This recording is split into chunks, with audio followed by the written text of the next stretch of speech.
Has SD Works' reign of supremacy come to an end with maybe the most popular race winner of the last few years? Women's Flèche Wallonne 7 degrees, but not the rainstorm that the men had with 100Ks to go. Breakaway with Julie van der Velde and Sarah Martin, pursued by Royakkers and Grace Brown. And in the peloton, it was pretty much Trek, EF, SD Works, Phoenix de Koning were blocking up as they had Royakkers up the road before the first ascent of the Murderwee, where Canyon Shram began to pace for their leader, Kasia Niewiadoma. Although closer to the top, you see Vollering, Longo Borghini, Juliette Labou start to move near the front in case there are any attacks. Curious to use Royakkers in this way. She ends up coming 6th, actually, after having a really active race. Speaking of active, Visma jump, I think, with Marcus after the first Murderwee. And look, it's Elisa Longo Borghini trying to jump on her wheel, which she clearly didn't back herself for a straight-up contest on the final climb, but Vollering's having to close, even though she's got many teammates. Maybe Vollering didn't give her teammates the opportunity to close for her. She's got Fisher Black, she's got world champion Kopecky there, but she's jumping. But then Kopecky jumps, and Elisa Longo Borghini chases her as well with Fisher Black in her wheel. So it's kind of curious, the tactics both from SD Works and also Elisa Longo Borghini being so active when she herself had strong teammates. Brown and Royakkers brought back for the time being. We're going into the Côte d'Eref, which is the last categorized climb before the final Murderwee. Looks like it's going to just be everyone coming together to the base of the final climb, but Marcus jumps again, and once again, Elisa Longo Borghini on her wheel, but Kasia Niewiadoma now in her wheel. So it's looking more dangerous for SD Works.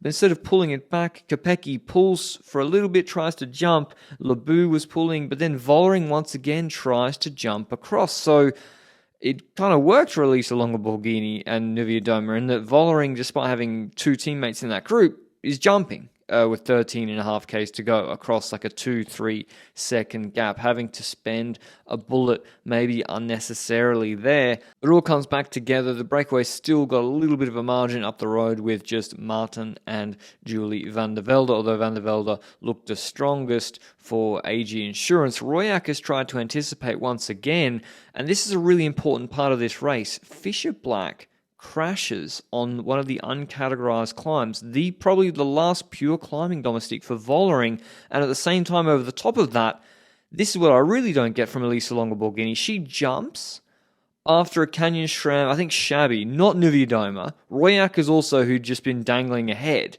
doesn't immediately pull, and then Kopecky tries to bridge across despite Elisa Longo Borghini being stronger than her, which causes Vollering to have to chase in the group behind. But then Elisa Longo Borghini, despite making that jump to a group where she is clearly the strongest, best for the final climb, doesn't pull, doesn't seem to know what to do. You see the double radio check-in. Shabby's not going to pull with Elisa Longo Borghini there and Niewiadoma behind. But Elisa Longo Borghini, if you're going to make the jump, then you're going to have to be happy with that group. Then you should pull immediately. Then matters are made worse for SD Works when, Kopecky gets that group, realizes, actually, I'm maybe the third strongest in this group behind Shabby and Elisa Longo Borghini, who eventually starts to pull a little bit, and they sort of go nowhere. Marcus begins to try to bridge across, and Vollering is left trying to manage that group, but it all comes back together, thankfully, for her at least. Marcus anticipates once again. She even gets a 17-second gap into the base of the Murderwee, but it is going to be a traditional Flèche Wallonne, just unlike the men's race earlier. FDJ leading out of Vida Muzic. We've got Fem Van Empel for Visma, Moolman for AG Insurance, Kopecky's bringing up Vollering on the left-hand side. Kasia Niewiadoma starts in really good position as well, and brought into third wheel. The Pole, who hasn't won since 2019, and just like her DS Anna van der Breggen, and just like how she won last year, Vollering goes straight to the front and starts to choo-choo at her own pace on the Murderwee. The problem for Vollering is Kasia Niewiadoma has improved. We saw on the Tour de France Femme avec Zwift last year, she was stronger than before. Elisa Longo Borghini, despite those earlier efforts, is right there on Vollering's wheel. Then it's Labou for DSM, Moolman for AG Insurance, Evita Muzic for FDJ, but it looks like only 3 riders could possibly win this race. Vollering in the Dutch champions bands, Elisa Longo Borghini for Little Trek, and Kasia Niewiadoma. But will Niewiadoma actually wait? Will she time her punch just right, because often she's gone early before. She's been second about 1,000,000 times in races in the last 5 years. 250 meters to go, she still hasn't jumped. And then with 190 to go, she jumps, and Demi Vollering can't get out of the saddle. Unlike last year where she was the dominant force in the Ardennes winning the triple, she hasn't won yet this year.